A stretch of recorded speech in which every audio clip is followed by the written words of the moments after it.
인생은 누구나 내가 또 다른 존재로 다시 태어나는 시간들에 부딪히게 됩니다. 우리 교회를 찾으시는 많은 성도님들, 그분들을 한 분 한 분 신방을 하면서 제가 질문을 합니다. 어떤 계기로 우리 교회에 오게 되셨습니까? 그렇게 질문을 하면 참 많은 이유가 있고 또 고뇌했었고 그리고 마지막에 어렵게 결단했다, 그런 말을 듣습니다. 가끔 새로운 성도님들에게 등록을 권유하면 그런 얘기를 하시는 분이 있어요. 목사님, 한 두세 군데 더 다녀보고 결정하겠습니다. 그래서 솔직하게 얘기하시는 분들이 있는데 저는 나쁘게 생각하지 않습니다. 왜냐하면 내가 어쩌면 한평생을 내가 몸담고 뿌리를 내리고 신앙생활을 해야 되는데 그 결정을 하는 것이 얼마나 어렵습니까? 나는 그 마음이 오히려 고마운 거죠. 오늘 말씀은 짧은 1절 한 구절 속에 얼마나 바울의 큰 선택과 결단이 있었는가 하는 것을 우리가 볼 수 있습니다. 우선 여러분 한번 1절을 한번 다시 보십시오. 1절을 보시면, 형제들아, 내가 너희에게 나아가 하나님의 증거를 전할 때에 말과 지혜의 아름다운 것으로 아니하였다. 내가 너희들에게 말씀을 전할 때 아주 지혜롭고 조리 있는 어떤 현란한 말의 현란함으로 복음을 전하지 않았다, 이런 뜻입니다. 그런데 여러분, 이 말 하나가 왜 그렇게 큰 결단이라고 표현할까요? 사도행전 17장을 보면 오늘 이 말의 근거가 되는 한 가지 큰 사건이 일어납니다. 사도 바울이 고린도 교회에, 오늘 고린도서를 하고 있는데 고린도 교회에 편지를 보내기 전에 먼저 간 곳이 아테네라는 곳입니다. 우린 사도 바울을 그저 복음을 전하는 복음의 사도 정도로 생각하지만 사실 사도 바울은요, 어릴 때부터 이스라엘에 7명밖에 없는 그 특별한 스승, 그 중에도 가말리엘이라는 가장 뛰어난 사람 밑에서 수학해서 공부를 했고, 또 한 가지 한 게 뭐냐면 헬라 철학을 아주 열심히 배웠습니다. 헬라 철학을 한 사람들의 로망이 뭐냐면, 그들의 소원이 뭐냐면 죽기 전에 한 번은 아테네를 가보는 겁니다. 아테네는 유명한 철학자들이 많이 나왔죠. 소크라테스, 플라톤, 아리스토텔레스, 그리고 여러분 모르는 사람 중에 제논이라는 사람도 있고 프로타코라스라는 사람도 있고 많은 철학자들이 있습니다. 요즘 수요일 날 제가 두 주간에 걸쳐서 헬라 철학에 대해서 제가 성도들을 가르치고 있는데, 화이트헤드라고 하는 20세기 철학자는 이런 말을 했습니다. 2000년 동안 서양의 모든 철학은 모두 플라톤의 각주에 불과하다, 그렇게 얘기할 정도로 이 플라톤의 철학이라는 것은 부정적이든 긍정적이든 간에 모든 서양 철학의 백그라운드가 되는 겁니다. 20세기 들어오면서 프랑스를 중심으로 해서 유럽 여러 나라들, 그리고 이곳 미국에 이르기까지 계속해서 복고풍의 운동이 일어나고 있는데, 그 운동 중에 하나가, 큰 운동이 뭐냐면 다시 헬레니즘 철학으로 돌아가자는 겁니다. 사도행전 17장 18절에 보면 에피쿠로스와 스토아 철학자들이 바울과 논쟁하는 장면이 나옵니다. 근데 그 당시 세계를 제패했던 나라가 로마인데 그 로마의 백그라운드의 철학이 스토아 철학이거든요. 그러니까 스토아 학파와 그리고 에피쿠로스 학파, 그들이 그 시대를 점령하고 있던 그때의 사도 바울이 아테네로 들어간 겁니다. 그런데 우리가 스토아 학파라든지 에피쿠로스 학파라든지 이런 학파들을 무시할 수 없는 이유가 뭐냐면, 이 사람들의 사상이 사도 바울이 교회를 개척하는 교회들마다 그 사상들이 교회 속으로 물밀듯이 밀려 들어왔기 때문입니다. 여러분, 이 배경을 좀 알면 왜 우리가 지금도 그렇게 아주 영적인 것을 추구하는, 그래서 신령한 사람들이라고 불리는 너무 방언을 깊이 강조하고 예언을 하고 환상을 보고 이런 것만이 신령한 것이라고 추구하는 사람들, 그런가 하면 반면에 아주 금욕적으로 막 내 몸을 괴롭히고 힘들어서 수도적인 삶을 통해서 사는 것만 신앙이라고 생각하는 그 모든 신앙의 백그라운드 중에 헬라 철학이 배경으로 있다는 사실을 알아야 됩니다. 제가 왜 이렇게 철학 얘기를 많이 하느냐면 수요일 날도 철학을 가르치면서 그런 얘기를 했지만 제가 질문을 해봤어요. 여러분 철학이 뭐라고 생각합니까? 철학이 뭡니까? 그러니까 어떤 분이 대답을 하시더라고요. 철학은 필라소피입니다. 필로소피아 합쳐서 지혜를 사랑한 겁니다. 어디서 하나 듣긴 들었어요. 그렇죠? 네. 그래서 제가 또 질문했어요. 그럼 지혜를 사랑한다는 게 뭡니까? 이렇게 질문하니까 띵 한 겁니다. 네, 외우기만 외웠지 그게 무슨 말인지 모르거든요. 여러분 철학이라는 건요 알려고 하는 노력입니다. 저는 여러분이 무대뽀로 신앙생활 안 했으면 좋겠습니다. 의심 많은 도마에게 예수님이 허리에 창자국 손에 못자국을 보여주면서 의심하지 마라고 그랬지만 의심한 도마도 예수님 때문에 나중엔 순교까지 하게 됩니다. 궁금증을 가지고 긍정적인 질문을 가지고 하나님 앞에 기도하는 삶이 대단히 중요합니다. 너무나도 당연하다고 생각하던 모든 신앙들이 언제 흔들리냐면 고난이 오면 흔들려요. 좋을 때야 다 신앙 좋은 것 같죠. 그런데 시련의 바람이 한번 불어보십시오. 미국도 경제적으로 위기가 오니까 교회마다 성도들도 줄어요. 거기다가 무슨 사상들이 나오니까 사람들이 다 쏠려가요. 왜 그런 일이 일어나느냐? 가장 중요한 이유는 생각하지 않고 신앙생활을 했기 때문에. 우리가 부정적인 의심은 지양해야 되지만 긍정적인 질문은 항상 하나님 앞에 질문해야 합니다. 모세가 하나님 앞에서 이런 질문을 하죠. 하나님, 이스라엘 백성들이 하나님의 이름이 뭐냐고 물으면 뭐라고 대답을 해야 됩니까? 나는 스스로 있는 자니라. I am who I am. 주님을 향한 우리의 신앙은 질문을 통해서 구체화되어지는 겁니다. 뭔가 느껴지고 뭔가 깨달아지는 거죠. 내가 왜 예수를 믿는지, 이 어려운 세대에 뭐 좋은 게 좋은 거다, 뭐 다 좋은 거 아니냐는 그런 세대 속에 살면서 왜 굳이 예수만 믿어야 되는지 우린 하나님 앞에 답을 들을 때까지 기도하고 반드시 들어야 됩니다. 오늘 나에게 당신은 도대체 누구십니까? 정말 하나님 앞에 애타게 부르짖어서 그분을 다시 인식하게 되는 것, 여러분 그게 바로 제2의 결단입니다. 바울이 아테네를 갔더니 참 그들 철학자들의 모순이 뭐냐면, 로마인 아테네를 가서 철학자들 보니까 모순이 있어요. 그 모순이 뭐냐면 우상을 섬기더라는 거예요. 이건 아이러니거든요. 철학은 뭐냐면, 철학은 많은 신화와 전승과 전설로 내려오는 얘기들을 우리가 이해할 수 있는 언어로 만들어서 논리적으로 체계적으로 만들어서 우리가 언더스탠드 할 수 있도록 만드는 게 철학입니다. 그런데 그 아테네 철학자들이 뭐라 하냐면 우상을 섬기고 있는 거예요. 수많은 신들을 믿는 겁니다. 이게 모순이죠. 지식인일수록 더 미신적인 개념이 그들 속에 있다는 게 아이러니입니다. 그러니까 뭘 말하냐면 인간은요 너무나 나약한 존재라는 것을 깨달아야 됩니다. 그런데 사도행전 17장 23절에 보면 바울이 이런 말을 합니다. 내가 아테네 시내를 돌아다니다 보니까 알 수 없는 신에게라고 새긴 우상도 봤다. 그리고 한마디 붙여서 하는 말이, 내가 알 수 없는 신을 알 수 있는 신으로 변론해 주겠다. 이것이 바로 바울이 아테네에서 말과 지혜의 아름다운 방식으로 하나님을 변론한 겁니다. 근데 결과가 뭐냐? 결과는 박살났습니다. 철저하게 실패했습니다. 믿는 사람도 몇 명 안 생기고 교회도 못 세우고 자기도 고린도로 실패자로 들어가게 됩니다. 여러분 잘 들어보세요. 알 수 없는 신이라는 것이 하나님일 수는 없습니다. 일본에 가면요 야오요로즈 노오가미라고 그래서 800만이나 되는 신을 섬깁니다. 근데 여러분 어떻게 800만이나 되는 신을 다 외워요?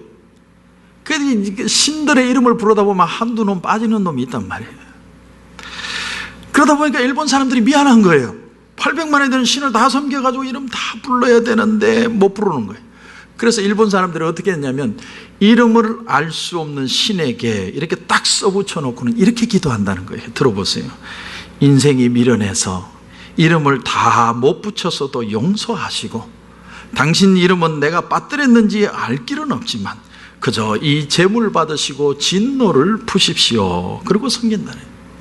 이게 이름 없는 신, 알 수 없는 신의 개념입니다. 그러니까 바울이 너희들이 알 수 없는 신이라 표현한 그 신은 하나님이다라고 표현하는 건 궤변입니다. 이런 즉흥적인 변론이 전도가 될 수가 없는 거죠. 결국은 아테네에서 실패하고 실패자로 떠나간. 제가 오늘 이렇게 철학에 대한 얘기를 길게 하는 이유가 하나 있습니다. 그게 뭐냐면 사람들이 예수를 믿는데 모두가 다 자기 방식으로 예수를 믿는다는 거예요. 예를 들어서 불교 신자 중에 예수 믿게 된 사람 중에는 이런 사람들도 있어요. 비나이다 비나이다, 뭐 부처님께 비나이다 하다가 이름만 바뀌어서 예수님께 비나이다. 상대만 바뀐 거예요. 상대만. 그런가 하면 무속적이고, 그런가 하면 너무나도 금욕적으로 살아가는 사람, 여러 가지로 자기 스타일에 맞춰서 예수를 믿는 거예요. 건강이 자신 있는 사람들은 건강에 의지해서 예수 믿고, 돈 있는 사람들은 돈의 논리로 예수 믿고. 이게 왜 문제가 되느냐면 그런 걸 의지하는 동안 큰 능력의 사람이 될 수는 없다는 겁니다. 언제나 낙담하고 절망하는 나약한 존재로 살아갈 수밖에 없습니다.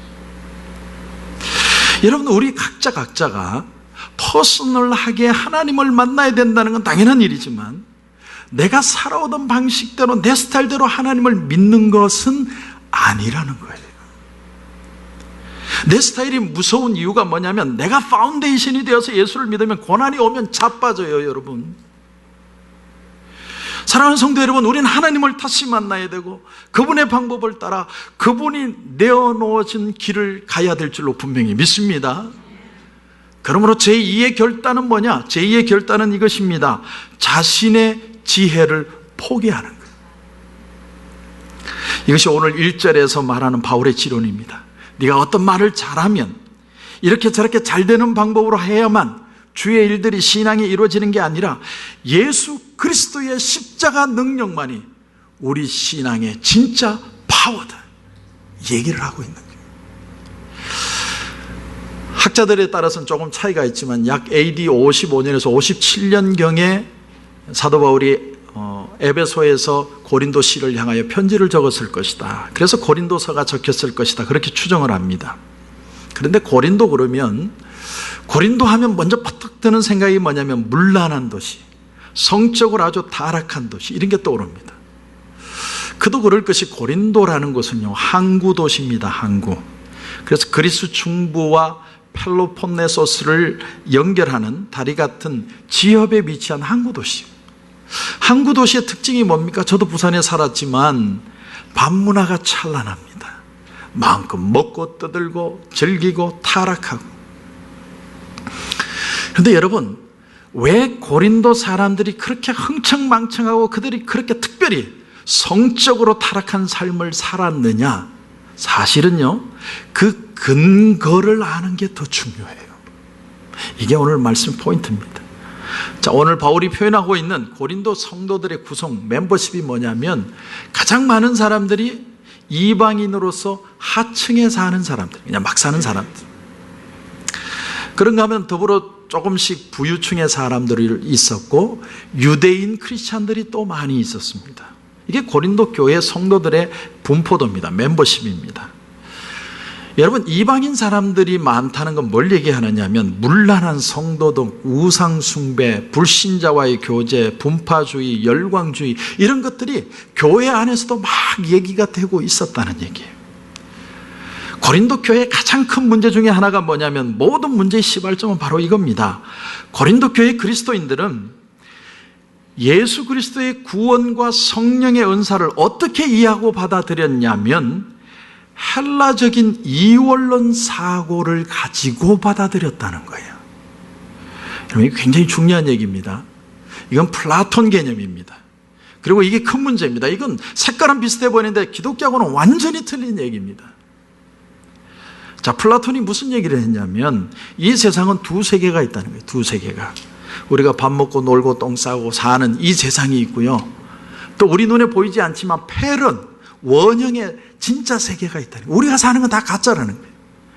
우리는 그래서 모두가 다 저 세상을 동경하면서 이미테이션, 우리가 모방하면서 가짜 세계를 살고 있다는 거예요. 여러분, 이 생각이 왜 문제인 줄 아세요? 이 생각은요, 우리 육신은 그렇기 때문에 악하다는 거예요. 여러분, 영혼은 깨끗한데, 영혼과 육신이 있는데, 영혼은 깨끗한데 우리 육신의 더러운 육신 속에 영혼이 갇혀서 지금 살고 있다는 거예요. 그러니까 죽든지 자살을 하면 우리는 자유로워지는 거예요. 그게 플라톤 사상입니다. 그래서 그 사람들이 그렇게 술 먹고 타락하고 빵 타가고 성적으로 노예가 된 이유가 뭐냐면, 아니, 인간이 원래 나쁜 게 아니라 육신은 원래 더러운 거니까, 원래 지저분한 게 육신이고 이 더러운 육신은 그래서 마음껏 뒹굴든지 아니면 막 몸을 고통스럽게 해서 금욕을 시키든지. 왜? 육신은 더러우니까. 여러분, 이 얘기가 왜 중요한 줄 아세요? 최근에 모든 이단 사상들의 배경이 여기에 있습니다. 헬라 철학을 무시하지 않습니다. 여러분, 극단적인 신령한 운동이라든지 극단적인 금욕주의라든지 이런 배경들이 있다는 걸 여러분이 아셔야 됩니다. 그럼 제가 여러분에게 한번 질문해 보겠습니다. 우리 육신은 여러분 더러운 겁니까? 깨끗한 겁니까? 우리 육신. 네, 물론 모르죠. 더럽지도 않고 깨끗하지도 않습니다. 왜? 우리 속에는 누가 와 있어요? 성령님. 성령을 따라서 살면 우리의 영과 육이 프레시해지는 거예요. 깨끗해지는 거예요. 그러나 성령을 거부하고 살면 우리의 육신이 더러워지는 겁니다. 그래서 사도 바울이 우리에게 뭐라고 얘기합니까? 내 속에서 두 가지 법이 막 싸운다고 그랬어요. 육신의 모습하고 성령의 소욕이 막 싸우는 거예요. 그러니까 성령의 소욕이 이기면 깨끗한 삶을 살고 못 이기면 더러운 삶을 사는 겁니다. 그래서 사도 바울이 뭐라고 결국에는 고백을 합니까? 오호라, 나는 곤고한 사람이로다. 이 사망의 몸에서 누가 나를 건져내려? 너무너무 고통스러운 이 싸움이. 사도 바울도 고통스러웠다니까요. 그런데 그 다음 로마서 8장 1절에 보면 사도 바울이 이런 감격적인 고백을 합니다. 그러므로 이제 그리스도 예수 안에 있는 자에게는 결코 정죄함이 없나니. 우리의 육신이 우리의 육신적 삶에 얽매이지 않는다는 겁니다. 왜 그럴 수 있느냐? 이는 그리스도 예수 안에 있는 생명의 성령의 법이 죄와 사망의 법에서 나를 해방하였습니다. 여러분, 그러므로 잘 들으세요. 신령한 삶이 뭐냐? 신령한 신앙이라는 게 뭐냐? 오늘부터 다시 정립하셔야 됩니다.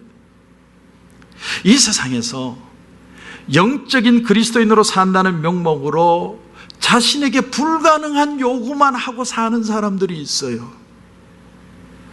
영적인 그리스도인들이 된다는 말은 신이 된다는 말도 아니고 천사가 된다는 말도 아니고 오히려 참으로 인간답게 사는 걸 말합니다. 인간답게 산다?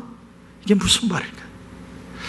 이 말이 무슨 말인지 이해가 안 되는 사람은 신령한 요구를 하면 백의 백은 갈등에 빠지고 절망합니다. 여러분, 진짜 영적인 사람이 된다는 말은 참으로 인간다운 삶을 산다는 걸 뜻합니다. 하나님은 우리를 인간으로 창조하셨는데 그 의미와 방법과 목적을 우리가 아직 다 알지는 못합니다. 제가 재밌는 얘기 하나 할까요? 우리가 잘 아는 그 예수원을 창설하신 대천덕 신부님. 대천덕 신부님은 대부분 다 아십니다. 굉장히 영적인 분이죠. 근데 그분이 하루는 자기 딸과 그의 친구들과 함께 어디를 가셨냐면 영화를 보러 가셨어요. 근데 영화를 보러 갔는데 뭘 보러 갔냐면 바디가드를 보러 가셨어요. 바디가드. 예. 케빈 코스트너와 위트니 휴스턴이 나오는 바디가드. 그런 어떤 사랑의 러브 스토리. 그럼 이런 질문을 할 수 있죠. 어떻게 그렇게 영적이고 거룩한 사람이 그런 영화를 보러 갈 수 있느냐? 여러분, 우리의 문제가 뭔 줄 아세요? 우리는요, 영적인 사람은 의당 이래야 된다는 선입관을 가지고 사는 거예요. 목사님이라면 이렇게 살아야 된다는 선입관을 가지고 사는 거예요. 그런데 문제는 그 선입관이 성경 말씀에 기초한 것도 아니고 경험에 기초한 것도 아니고 오로지 인간적인 편견에 기초하고 있다는 사실, 여러분 그걸 알아야 돼요. 그러니 일반인들은 오죽하겠습니까? 우리가 갖고 있는 수많은 편견들이 남들뿐만이 아니라 우리 자신에게도 감당할 수 없는 무거운 짐이 되어가지고 너무너무도 신앙생활을 지치고 재미없고 고통스럽게 하는 사람들이 너무너무 많다는 거예요. 신앙은 즐거운 거예요. Sixth sense라는 말이 있습니다. Sixth sense, 육감이라는 건데, 사람은 본래는 오감밖에 없습니다. 오감이 뭐죠? 시각, 청각, 후각, 촉각, 미각, 이 5가지 감각을 가지고 사는데, 사람이 그리스도인이 되면 여기에 한 가지 감각이 더 추가가 됩니다. 영적인 감각이 추가돼요. 그걸 어떻게 아느냐? 성경에 보면 나옵니다. 고린도전서 12장 3절에 보니까, 그러므로 내가 너에게 알리노니 하나님의 영으로 말하는 자는 누구든지 예수를 저주할 자라 하지 아니하고 또 성령으로 아니하고는 누구든지 예수를 주시라 할 수 없느니라. 사람이 예수를 구주다, 나의 주님이라고 고백한다는 건 이미 내가 성령을 감동을 받고 있는 것이고, 이미 성령이 내 속에 내재하고 계신 것이고, 이미 영적인 변화가 내 속에서 일어나고 있다는 뜻입니다. 우리로 하여금 예수님을 주님이라고 고백하게 하는 분이 바로 성령이라는 사실입니다. 왜 내게 성령 주셔서 내 마음을 감동해 주 예수 믿게 하는지 난 알 수 없도다. 여러분, 그렇죠? 우리가 그리스도인이 되는 순간부터 성령이 우리 안에 내재하기 시작하십니다. 로마서 8장 16절에 보면 성령이 친히 우리의 영과 더불어 우리가 하나님의 자녀인 것을 증언하신다, 이렇게 표현을 합니다. 오늘 우리 고린도전서 2장 10절에도 보면 오직 하나님이 성령으로 이것을 우리에게 보이셨다, 이렇게 표현합니다. 그래서 우리 안에 계신 성령으로 말미암아 이전에 발달하지 않았던 영적인 감각이 발달하기 시작하고 이것이 작동하기 시작합니다. 근데 여러분, 이전에 없었던 어떤 펑션이 작동하기 시작하면 처음에는 다들 실수하는 거예요. 실수. 여러분, 스마트폰으로 바꾸셨을 때, 전화기가 스마트폰으로 바뀌어질 때 얼마나 혼돈이 옵니까? 아직도 스마트폰을 들고 다니면서 걸고 받는 전화만 쓰는 용도로 하시는 분들도 있습니다. 그게 많은 펑션이 있는데 하다가 실수할까 봐 어려우니까 안 하는 거예요. 여러분, 영적인 기능도 마찬가지. 이전에 갖지 못했던 기능이 작동하기 시작하면 사람들이 실수하고 서투른 거예요. 우리 안에 영적인 감각이 작동하기 시작하면 대부분의 사람들에게 일어나는 현상이 뭐냐면 갈등이 일어나는 거예요. 갈등. 바로 육신의 욕심과 성령의 소욕이 내 속에서 갈등을 일으키는 거예요. 그래, 예수 믿기 전에는 아이고 마음 편하게 살았는데 목사님 예수 믿고 나서 왜 이렇게 힘들어요? 네, 여러분, 그게 정상이에요. 정상. 성경이 말합니다. 갈라디아서 5장 17절 말씀이에요. 육체의 소욕은 성령을 거스르고 성령의 소욕은 육체를 거스릅니다. 서로 견제하는 게 아니라 치고받고 싸운다는 거예요. 이 둘이 내 속에서 대적함으로 말미암아 너희의 원하는 것을 하지 못하게 한다는 거예요. 그래서 너무너무 고통스러워요. 많은 그리스도인들이 신앙생활 초기에 아이고 나는 마음의 평안을 얻기 위해서 교회를 찾아왔는데 오히려 갈등을 느끼는 이유가 뭐냐고 막 불편하게 생각하는데, 이것은 여러분에게만 일어나는 게 아니라 모든 그리스도인들에게 동일하게 일어나는 경험이고, 그것을 경험하지 않는다면 그 사람은 진지하게 신앙생활을 해본 적이 한 번도 없는 사람입니다. 그래서 이 세상에서 여러분, 그리스도인으로 산다는 건 힘든 거예요. 그러므로 우리는 확실한 제2의 결단이 필요합니다. 요한 웨슬레가 신학교를 나오고 목사가 되고 난 뒤에도 올드스게이트라고 하는 곳에 가서 예배를 드리다가 갑자기 가슴이 뜨거워지면서 예수님이 나의 주인이라는 그 고백을 그때서야 하게 된 것처럼, 성 어거스틴이 그렇게 젊은 날 방황하다가 어느 날 누워있는데 일어나서 성경을 읽어라.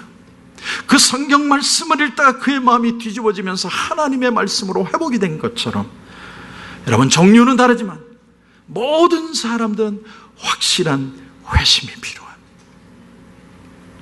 오늘 본문의 사도 바울이 왜 이런 고백, 내가 말과 지혜의 아름다운 것으로 하지 않고 예수 그리스도와 그가 십자가에 못 박히신 것 외에는 아무것도 알지 않기로 작정했다고 외치느냐 하면, 사도행전 18장에 보면요, 성령이 바울에게 책망을 합니다. 밤에 환상 가운데 주님이 나타나서 말씀하시기를 두려워하지 말고 침묵하지 말아라. 내가 너와 함께 있으며 어떤 사람도 너를 대적하여 해롭게 할 자가 없을 것이니 이는 이 성중에 내 백성이 많음이라. 그런데 그 얘기를 듣고 나서 오늘 본문의 3절을 보십시오. 3절을 보면 바울이 약하고 두려워서 심히 떨었다, 이렇게 표현합니다. 여러분, 바울은요, 권력이라든지 죽는 것을 무서워하는 사람이 아니었습니다. 가난이나 환난이나 공고나 핍박이나 기근이나 위험이나 칼, 그런 거 두려워하지 않았습니다. 그런데 바울이 약해졌어요. 왜 약해졌습니까? 여러분, 병이 났다고 해서 약해지는 게 아닙니다. 오히려 정신이 더 강해질 수 있습니다. 실패했다고 약해지는 게 아니라 더 강해지는 사람들이 있습니다. 환난이 오는데 더 강해지는 사람들이 있어요. 바울은 이런 환난이 무서운 게 아니라 오히려 더 담대해지고 강해지는 사람입니다. 그렇다면 왜 이렇게 약해졌느냐? 잘 들으십시오. 문제는 자기 신뢰입니다. 자기 신뢰, 자기 지혜. 다시 말하면 자기라고 하는 문제가 나를 이렇게 괴롭혔다는 겁니다. 여러분, 이 바울의 깊은 고백을 여러분 깨달을 수 있어야 됩니다. 내 속에 내가 없어진 줄 알았어요. 그런데 혈기가 신앙생활 하다 보면 또 나오고 또 나오고 또 나오고, 자기 집착, 자기 애적인 고집이 끊임없이 나를 괴롭히. 내 속엔 내가 너무도 많아 당신의 쉴 곳 없네. 내 속엔 내가 너무 많아요. 여러분, 십자가를 단순하게 보지 마십시오. 십자가는 멀리서 바라보고 관람만 하는 것이 십자가가 아닙니다. 여러분, 바울의 고백처럼 내가 십자가에 못 박혔다라고 고백하는 게 믿음이에요. 십자가는 걸고 다니는 게 아니라 내가 박히는 거예요. 여러분, 제2의 결단이라는 건 내가 십자가만 알기로 작정하겠다는 마음입니다. 십자가만 알고 십자가만 높이고 십자가만 믿고 나갈 때 그게 우리 신앙의 신비의 힘이 나타나게 되는 것입니다. 저는 바라기는 여러분이 십자가의 능력을 소유하시기를 주님의 이름으로 축원합니다. 얼마 전에 책을 한 권 읽었습니다. 제목이 아바를 사랑한 아이라는 동화책입니다. 이 동화책은요, 특이하게도 어른을 위해서 적힌 동화책입니다. 이 책을 적은 저자가 누구냐면 브래넌 매닝이라는 사람인데, 원래는 신부였습니다. 그때 신부 가운을 벗고 결혼도 하고 지금은 기독교 자유저술가로 활동을 합니다. 이분의 사상을 보면 가톨릭과 기독교를 묘한 실선을 걷고 있습니다. 하여튼 그런 책입니다. 이 동화의 얘기를 간단하게 말하면 이런 얘기입니다. 한 호녀라 고아가 있었습니다. 근데 이 아이가 어릴 때 아빠 엄마가 돌아가시고, 아빠는 떠나고 엄마는 돌아가시고 외할머니 밑에서 아주 외롭게 자라갑니다. 그런데다가 어릴 때 집에 그만 불이 나가지고 그 불 때문에 몸에 곰보가 됐어요. 그래서 늘 자라면서 아이들에게 놀림을 받는 거예요. 그런데도 절망하지 않고 할머니 힘으로 다시 일어나고 그러는데, 어느 날 그 동네에 축제가 있어서, 큰 축제가 있어서 참여를 했는데 서커스단에 마술사 아저씨를 만납니다. 근데 그 마술사 아저씨 이름이 뭐냐면 엘샤다입니다. 엘샤다이. 동화니까. 근데 그 마술사 아저씨가 묘약을 하나 줘요. 묘약. 그리고 이 묘약을 주면서 하는 말이 뭐냐면 집에 가서 새 방울을 네 가슴에 떨어뜨려라. 그리고 준단 말이에요. 집에 쫓아 달려가서 이 아이 이름이 윌리 후안인데 집에 가서 자기 가슴에 첫 방울을 탁 떨어뜨렸습니다. 가슴에다. 그런데 갑자기 가슴이 너무너무 아픈 거예요. 아픈 거예요. 화상으로 인한 곰보떼기, 버림받은 나, 불쌍한 나, 아빠 엄마도 없는 나, 그게 너무너무 서러워서 우는 거예요. 너무너무 마음이 아팠습니다. 그렇게 한참을 울고 나니까 마음이 시원해지는 거예요. 그래서 이번에는 두 번째 방울을 가슴에 탁 떨어뜨립니다. 그랬더니 이번에는 자기를 힘들게 하고 상처를 주던 많은 아이들과 어른들이 떠오르기 시작합니다. 너무너무 미운 거예요. 그 사람들이 죽이고 싶도록 싫은 거예요. 그래서 또 막 웁니다. 너무너무 힘들어서. 그런데 마음이 시원해지는 거예요. 중간 얘기는 다 빼고 마지막에 이 소년이 성당으로 달려갑니다. 이건 지금 기독교와 가톨릭을 묘하게 지금 실선을 걷고 있는 동안이니까 이해하시고 들으셔야 돼요. 성당에 들어갔는데 예수님이 나무 십자가에 잡혀 있는 그 목상을 보는데, 목상을 보면서 한 방울을 자기 가슴에 다 떨어뜨렸는데, 떨어뜨리고 목상을 보는 순간 깜짝 놀랐어요. 세상에 예수님이 자신의 화상당한 그 곰보떼기의 모습들을 전부 예수님이 다 뒤집어 쓰시고 자기를 보고 있는 거예요.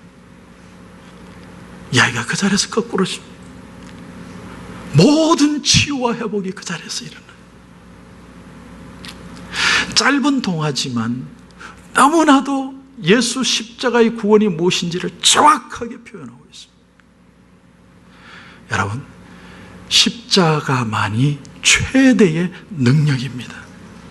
주님은 지금 저와 여러분의 각자의 모든 죄악의 똥물들을 예수님이 직접 뒤집어 쓰시고 저와 여러분을 바라보고 계시는 거예요. 그러므로 여러분, 십자가를 바라보면 나를 이길 수 있고 십자가를 바라보면 죽을 수 있습니다. 십자가를 믿을 때 죄인이면서 의인으로 사는 영광의 신비를 그때서야 체험하게 되는 거예요. 내가 이기는 게 아니고 십자가의 능력이 나를 이기게 하는 것이에요. 내가 가는 것이 아니라 십자가의 능력이 나로 하여금 가도록 만들어 준다는 거예요. 그러므로 여러분, 절대로 실패한 과거를 돌아보지 마십시오. 지금 저와 여러분에겐 바울처럼 제2의 결단이 필요한 제2의 결단. 나는 예수 그리스도가 나를 위해 십자가에 못 박히신 것 외에는 아무것도 알지 않기로 작정하노라. 이 십자가의 능력을 붙들고 다시 한번 일어나는 역사가 저와 여러분 가운데 일어나지기를 주님의 이름으로 축원합니다. 기도하겠습니다. 하나님 은혜를 감사합니다. 오늘 십자가의 능력인지 무엇인지 다시 배웠습니다. 내 힘으로 하는 것도 아니고 내가 잘나서 교회 온 것도 아니라